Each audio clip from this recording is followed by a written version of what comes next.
Avant de commencer, si tu veux mieux comprendre les dynamiques hommes-femmes, éviter les conflits inutiles et développer ton intelligence émotionnelle, abonne-toi à cette chaîne et active la cloche.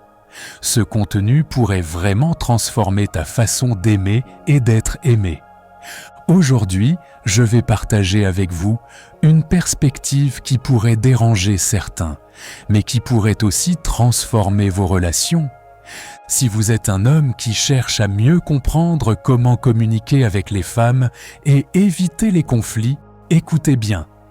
Ce que je vais vous présenter, c'est une approche psychologique inspirée de l'observation, de l'expérience, et non d'un dogme. Et non, il ne s'agit pas de manipuler, ni de se soumettre. Il s'agit de comprendre comment fonctionne la communication émotionnelle féminine et comment y répondre intelligemment. La plupart des hommes pensent que s'ils ont raison sur le fond, la discussion devrait logiquement s'arrêter là.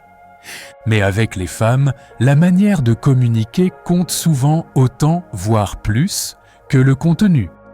Pourquoi ? Parce que les femmes, de manière générale, sont plus sensibles au ton émotionnel qu'aux faits bruts. Une remarque dite sur un ton agacé peut déclencher une réaction bien plus forte que prévu. Ce n'est pas de la drama gratuite, c'est souvent une réaction amplifiée à un signal émotionnel perçu comme une menace. Imaginez une femme comme un miroir émotionnel.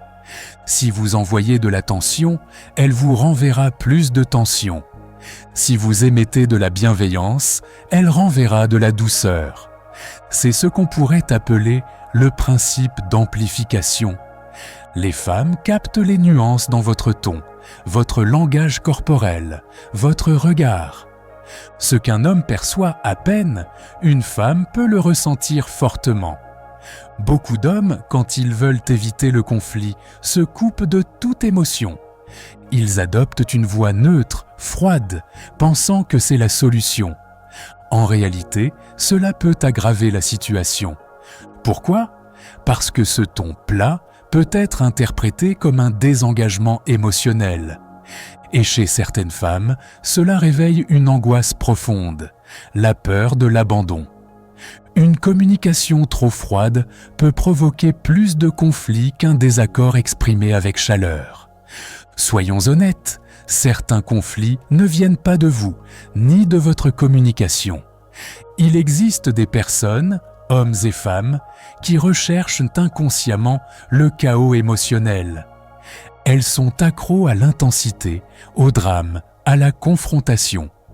Avec ces profils, même la meilleure communication n'aboutira à rien.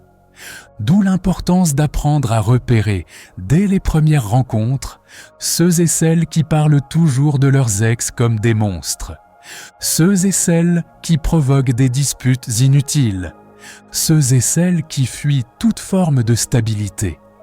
L'objectif, ce n'est pas de les changer, mais de les identifier tôt et de ne pas s'y attacher émotionnellement. Lorsque vous avez affaire à une personne équilibrée, il devient possible de désamorcer les tensions par la qualité de votre communication émotionnelle. Voici quelques techniques simples mais puissantes. Premièrement, le sandwich de chaleur. Commencez par une phrase positive ou affectueuse. Placez ensuite votre message clair ou votre limite, puis concluez par une réassurance. Exemple. Je t'aime beaucoup et j'aimerais qu'on parle autrement dans ces moments-là. Je suis sûr qu'on peut y arriver ensemble. Deuxièmement, la curiosité bienveillante. Posez des questions au lieu de faire des accusations. J'ai remarqué un changement de ton. Qu'est-ce que tu ressens en ce moment ? Troisièmement, la validation émotionnelle. Avant de donner votre point de vue, reconnaissez son ressenti. Je comprends que tu sois contrarié. J'aimerais qu'on trouve une solution qui fonctionne pour nous deux. Et enfin, se projeter dans l'avenir. Ne restez pas bloqué dans le passé. Orientez la conversation vers la solution. Ce qui compte maintenant, c'est comment on peut gérer ça autrement la prochaine fois. L'idée n'est pas de contrôler l'autre, ni d'imposer vos règles. mais d'incarner un leadership émotionnel stable, de devenir le pilier calme et rassurant quand l'autre traverse une tempête intérieure.